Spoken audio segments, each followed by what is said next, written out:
आहे. आमच्या नोकऱ्या 15 ते 20 वर्ष झालं आम्ही त्या शाळेमध्ये नोकऱ्या करतो. पण या 2 महिन्यापासून या गावातील रणजित देशमुख आणि सादिक इमानदार नावाच्या 2 व्यक्तींनी या शाळेच्या विरोधामध्ये खोट्या तक्रारी केल्या आहेत.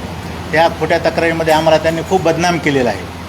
त्या संदर्भामध्ये वैयक्तिक त्यांनी आमच्या 15 जणांच्या नावाची तक्रार दिलेली आहे. या संदर्भात आम्ही शिक्षण उपसंचालक औरंगाबाद, SP ऑफिस बीड, शिक्षण अधिकारी बीड, जिल्हाधिकारी यांना भेट देऊन त्यांनी ज्या मुद्द्यावर आमची तक्रार केली आहे ते प्रत्यक्ष मुद्दे त्यांना दाखवून त्यांना आम्ही या संदर्भात कळवलेलं आहे. पण ह्याच्यामध्ये आमची खूप हॅरासमेंट झालेली आहे. जाणून बुजून ते काही लोकांना म्हणजे टार्गेट करत आहेत. या संदर्भामध्ये आम्ही अब्रू नुकसानीचा दावा दाखल करणार आहे सर्व मिळून त्यांच्यावर. सध्याच्या याच्यामध्ये सांगायचं झालं तर 2017ला या वैद्यनाथ शिक्षण संस्थेचे सचिव भानदासराव देशमुख यांचं निधन झालं. ते 2017ला मोदी ज्यावेळेस कोर्टातून आले त्यावेळेस त्यांनी मुख्याध्यापकपदी त्यांची नियुक्ती केलेली होती.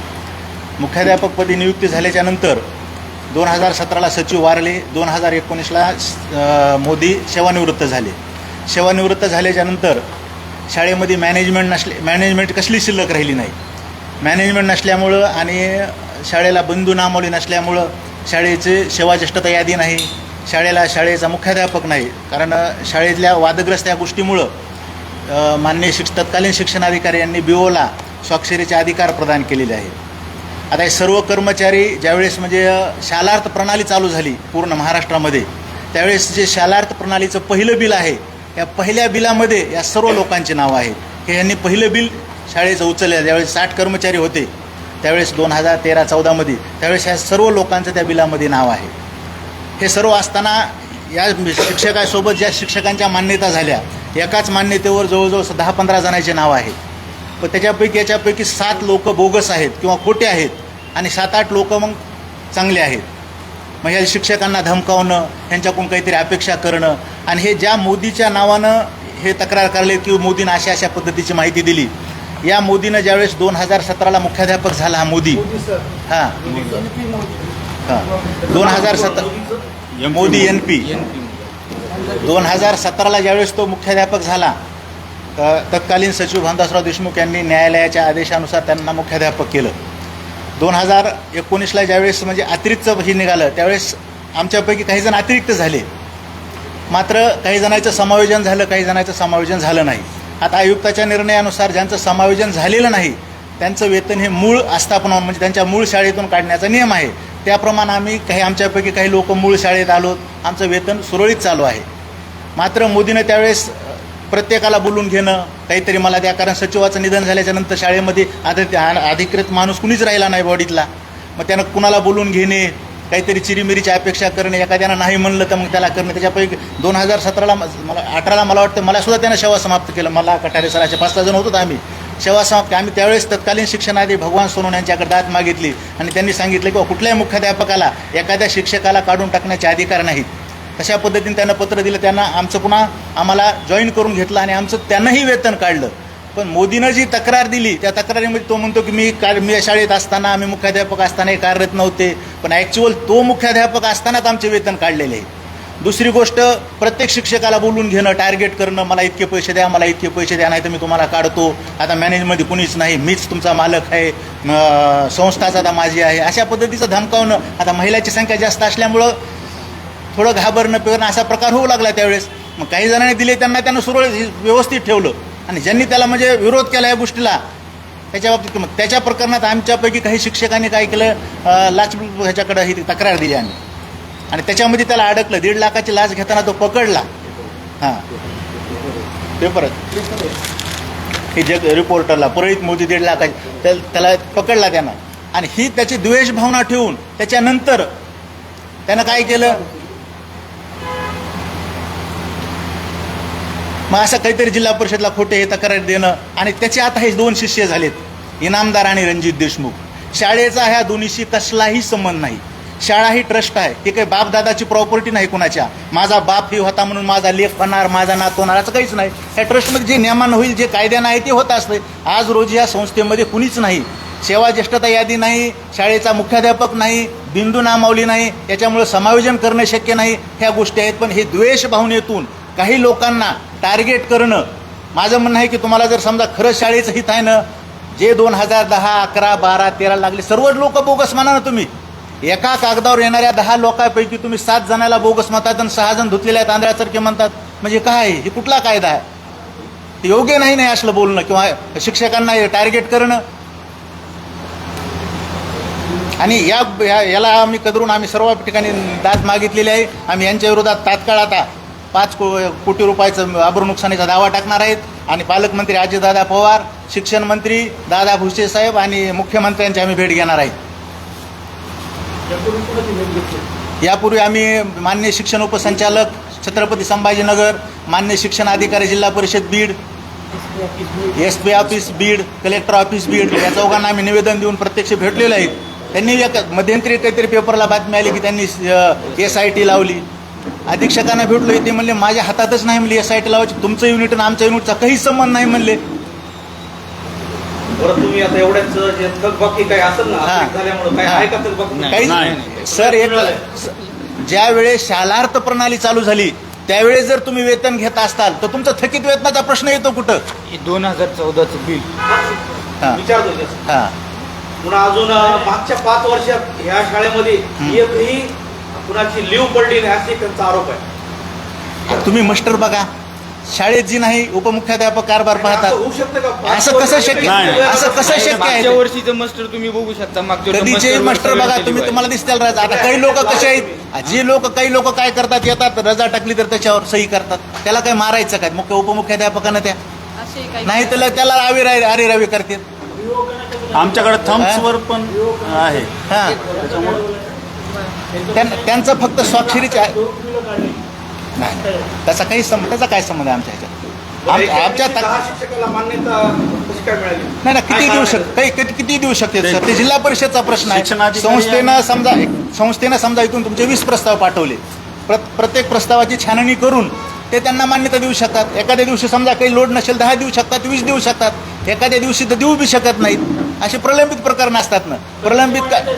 हां, कोणती मान्यता? म्हणजे कायमची पहिली आली ते 2012ला. हां, पहिल्या शिक्षण सेवकाच्या आल्या त्या 2012ला आणि कायमची मान्यता आली 2014ला.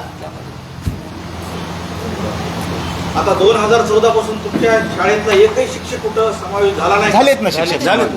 2019 पर्यंत जोपर्यंत मोदी होता तोपर्यंत काही शिक्षक अतिरिक्त झालेले आहेत. काही जणांचं डेप्युटेशन झालंय का? नाही याच्यात आहे. नाही मला काय विचारायचं प्रश्न, त्यांचं डेप्युटेशन झालंय का अतिरिक्त झाल्यामुळं? असं माझा पिन पॉईंट प्रश्न आहे. नाही डेप्युटेशनचा काय विषय? कुणाचा झाला नाही? नाही फक्त एवढे अतिरिक्त असून मी एकाच डेप्युटेशन झालं नाही. नाही झालं. गंभीर बाबा. डेप्युटेशनचा म्हणजे नाही समायोजन म्हणा ना. समायोजन म्हणा ना. हा, समायोजन आणि डेप्युटेशन वेगवेगळे शब्द येलेत ना. हा, कारण आमच्या खाजगीला काही डेप्युटेशनचा विषय येत नाही. अतिरिक्त समायोजन झाले ना काही तिकडं समायोजन. हा, कारण ते पाठवले होते पण शिक्षक नाही सर, माझं म्हणणं कसं आहे की 2019 पर्यंत जोपर्यंत मोदी मुख्याध्यापक होता तोपर्यंत समायोजन प्रक्रिया चालू आहे. 2016ला मला वाटतं जोगदंड सर होते, 14ला 16ला रवी सर होते, देशमुख सर, रवी सर. त्यांच्या काळातही काही जणांचं समायोजन झालं.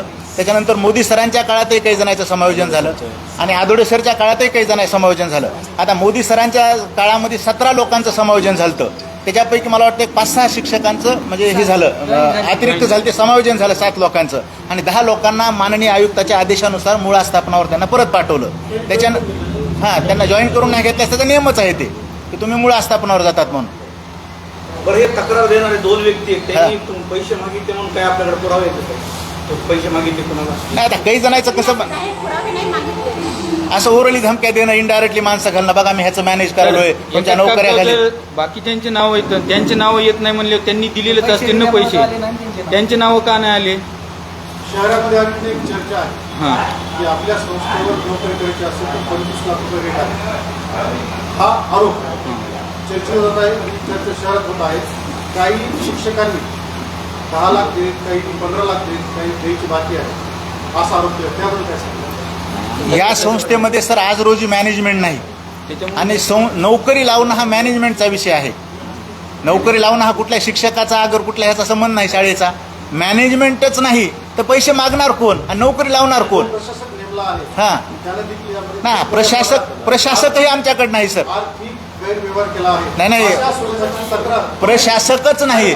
प्रशासक नेमला आहे. हां आर्थिक स्वरूपाची गैरव्यवहार तक्रार तुमच्या संस्थेच्या विरोधात आहे, त्याबद्दल काय सांगता? नाही, आमच्याकडे प्रशासक नाही सर, आमच्याकडे मॅनेजमेंट नाही आणि आमच्याकडे जो प्रभारी मुख्याध्यापक हा गट शिक्षण अधिकारी आहे, त्याला फक्त अधिकार आहेत शिक्षकाचे नियमित वेतन काढणे आणि तो त्याचं काम करत आहे.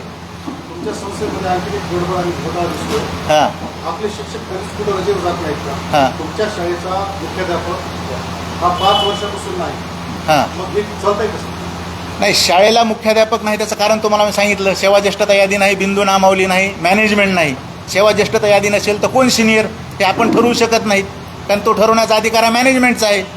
आता 5 वर्ष मुख्याध्यापक नाही म्हणून तत्कालीन शिक्षण अधिकारी यांनी शिक्षकाच्या वेतनाचा प्रश्न निर्माण होऊ नये म्हणून प्रभारी मुख्याध्यापक म्हणून गट शिक्षण अधिकाऱ्याला दिले. कारण याच्यापैकी कुणाला द्यायचं? समजा मी जर मागणी केली मला द्या, तर हे सर म्हणतात मी सिनियर आहे, हे त्यांच्यानंतर हे सिनियर आहे म्हणतात. वेगवेगळे अर्ज प्रलंबित आहेत जिल्हा परिषदला 5-6 लोकांचे की आम्ही सिनियर आहे, मी सिनियर आहे, मी सिनियर आहे. कारण सेवा ज्येष्ठता नसेल तर सिनियरिटी आपण तोंडी म्हणून उपयोग नाही त्याच्यात काही. अशी चर्चा आहे अशी चर्चा जी आहे की आज तुम्हाला प्रेस कॉन्फरन्स घ्यावी लागते, त्याच्याबद्दल कधी प्रेस कॉन्फरन्स झाली नाही. मग त्या पाठीमागचं कारण काय आणि त्याच्यामध्ये काहीतरी तथ्य असेल किंवा नसेल हा SITच्या चौकशीत निष्पन्न होईल, पण या बाबतीत प्रेस घ्यावी असं तुम्हाला काय वाटतं? सर याच्या बाबतीत असा म्हणजे आपण प्रेस घेण्याचं कारण एक आहे की या शाळेतील जे कर्मचारी आहेत यांची बदनामी होत आहे. एखादी गोष्ट जर म्हणजे गोष्टीमध्ये तथ्यच नसेल आणि बदनाम जर होत असेल तर कुणी बदनामी सहन करू शकणार नाही साहेब. आलं का लक्षात? बदनाम जर होत असेल तर पर्याय नाही ना, कारण पब्लिक आम्हालाही बोलावं लागेल ना. जोपर्यंत आम्हाला आमच्या नावानिशी तक्रार दिलेली नाही, माहीत नव्हतं, तोपर्यंत आम्ही याच्यावर कुठंच भाष्य केलेलं नाही. पण ज्यावेळेस आमच्या नावाची तक्रार आम्ही प्रत्यक्ष पाहिली त्यावेळेस आम्ही या बाबतीत निर्णय घेतला. आम्ही प्रत्यक्ष काही यांना भेटलोत, ऑफिसला भेटलोत आणि आज तुमच्यासमोर आहे.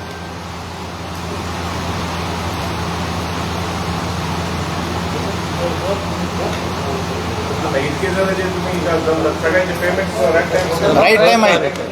एकाचंही प्रलंबित पेमेंट नाही. 2014ला शालार्थ प्रणाली झाली. आम्ही कुठे भेटलो सर? आमचं म्हणणं आहे की नाही, आमचं म्हणणं आहे बदनामी नको आम्हाला. बदनामी नको. हुकणाऱ्याचा विषय नाही, बदनामी नको. हां एखादा दारू पिऊन जर नाल्यात पडत असेल तर त्याला बेवडं म्हणायला काही हरकत नाही ना. अन्याय कर. बरं आता सर माझा शेवटचा प्रश्न.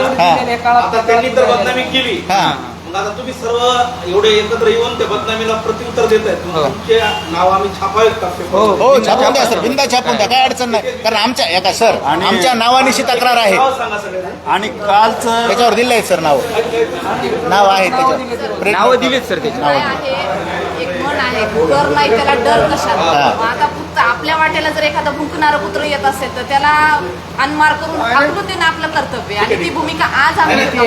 एवढं दोन म्हणजे आम्ही बोगस आवाज- साधिक इनामदारवर त्याच्यावर शिक्षण अधिकारी मॅडमने केस आणि केलेली आहे. सर्वात महत्वाची गोष्ट ऐका ना सर, साधिक इनामदारचा परळीच्या या वैद्यनाथ संस्थेशी कसला संबंध नाही. त्याला त्याचा नातेवाईक लावायचा आहे. तो शिक्षण अधिकाऱ्यावर प्रेशर देतो माझ्या ह्याला घ्या. माझं म्हणणं आहे की जिथं मॅनेजमेंट नाही, तुम्हाला नियुक्ती देणारा माणूस नसेल तर शिक्षण अधिकारी मान्यता देईल कशी? मग शिक्षण अधिकाऱ्यावर प्रेशर द्यायचं. मग इथं काहीतरी 4 दोघांच्या मागं लागून हे द्या ते द्या, ज्याच्यात तथ्य नाही त्याच्यात माझं म्हणणं तक्रारी करणं. अहो ज्या लोकांनी 20-20 वर्ष पगारी उचलल्या त्यांना तुम्ही आज बोगस म्हणतात म्हणजे काय? ही कायदा आहे का काय?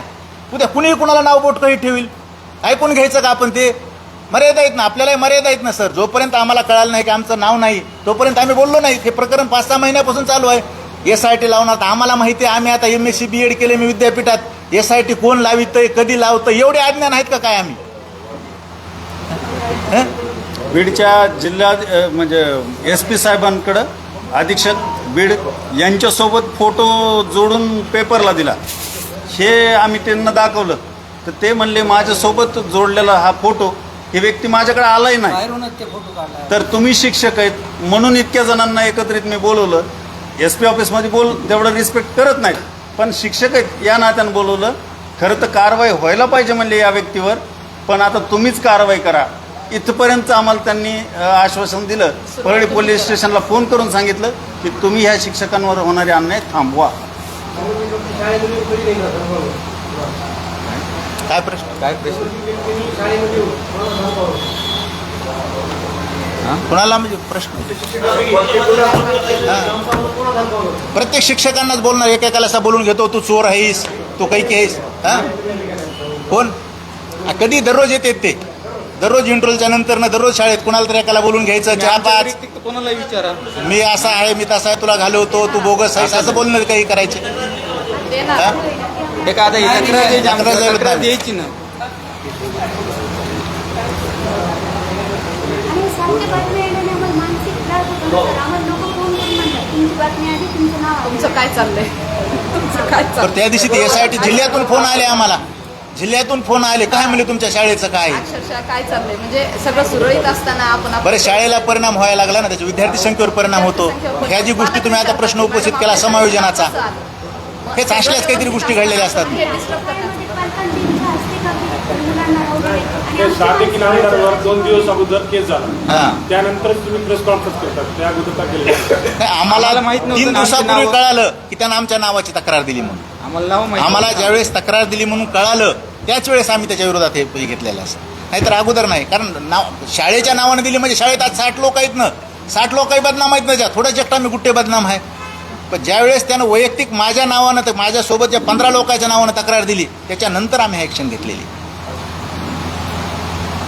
नाव सांगा मॅडम. त्यांच्यावर काय नाही. त्यांच्यावर लिहिलेले आहेत सगळे, नाव लिहिलेले. एक नाव सांगा. तुम्ही सांगा. बसूनच सांग, बसूनच सांग. आता कोण 2-3 गैरहजर आहेत. नाही नाही नाही गैरहजर कोणी नाही. दुसरंच बसलं तर काय करावं? हा सांगा सांगा सांगा. आम्ही रोज हाजरी आहे. आता एक दिवस तुम्ही घ्या. नाही नाही चालत, नाव एका साईडनं हजेरी घ्या, एका साईडनं. हा हा नाव द्या. नाही, असू द्या. अमोल हा, चालू करा तुम्ही. अमोल बालासाहेब कटारे, प्राथमिक शिक्षक. संजय सोपानराव गुट्टे, गोविंद गुलाबराव देशमुख. प्रतिभा प्रसादराव देशमुख. ज्योती बाळकृष्ण आरसुडे, विष्णू लिंबाजी सालुंके. अंजली अशोक कुटे, पूनम दीपक शर्मा, भोसले वैशाली विठ्ठल.